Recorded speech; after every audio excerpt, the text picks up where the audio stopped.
Salam sejahtera saudaraku yang diberkati oleh Tuhan Yesus Kristus. Rabu 1 Desember 2021, judul pelajaran sekolah sahabat kita, Makan dan Kenyang.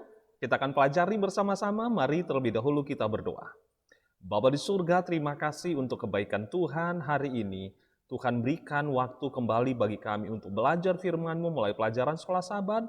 Tuhanlah yang menolong kami dan memberkati kami sekalian. Dalam nama Yesus kami berdoa dan mengucap syukur. Amin. Saudara-saudaraku yang diberkati oleh Tuhan, makan dan kenyanglah, itulah pelajaran sekolah sahabat kita untuk hari ini.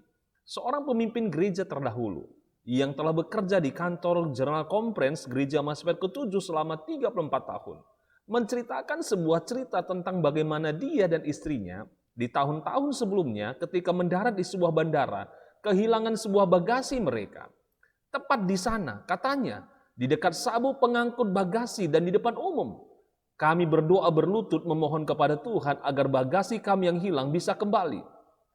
Bertahun-tahun kemudian, dia berkata bahwa hal yang sama terjadi. Kemudian tiba di bandara, tetapi satu bagasi mereka juga hilang. Dia menceritakan apa yang terjadi selanjutnya. Jangan khawatir. Ia katakan kepada istrinya, asuransi akan menanggung itu. Saudara-saudaraku yang diberkati oleh Tuhan Yesus Kristus, dengan membawa cerita ini dalam pikiran, bacalah Ulangan 8 ayat 7-18. Amaran apa yang Tuhan berikan kepada umatnya di sini, dan apa seharusnya juga artinya bagi kita saat ini. Perhatikan apa jadinya ketika mereka setia kepada Tuhan, bukan hanya mereka akan memiliki sebuah tanah yang indah dan kaya, satu negeri di mana engkau akan makan roti dengan tidak usah berhemat, di mana engkau tidak akan kekurangan apapun seperti dicatat dalam Ulangan 8 ayat 9. Tetapi mereka juga akan diberkati dengan limpahnya di tanah itu. Ternak dan hewan dan emas dan perak dan rumah-rumah yang indah. Artinya mereka akan diberikan semua kenyamanan materi yang diinginkan hidup ini. Tetapi apa selanjutnya? Mereka akan menghadapi bahaya yang selalu ada di saat seseorang memiliki kekayaan dan kemakmuran secara fisik, yaitu melupakan bahwa semua itu hanyalah karena Tuhan yang memberikan kepadamu kuasa untuk mendapatkan kekayaan, seperti tertulis dalam Ulangan 8 ayat 18. Mungkin bukan pertama kali, tetapi seiring waktu mereka telah memiliki semua kenyamanan secara materi yang mereka perlukan. Mereka akan melupakan masa lalu mereka. Mereka melupakan bagaimana Tuhan telah menuntun mereka melalui padang gurun yang besar dan dahsyat. Ulangan 1 ayat 19. Dan sungguh mereka berpikir bahwa oleh kepintaran, talenta-talenta mereka sendirilah yang menyambutkan mereka berhasil. Saudara-saudaraku yang diberkati oleh Tuhan, inilah yang benar-benar Tuhan amarkan kepada mereka supaya tidak lakukan. Tetapi sayang sekali, terutama kalau seseorang membaca tulisan nabi-nabi terakhir, semua ini yang benar-benar terjadi pada mereka.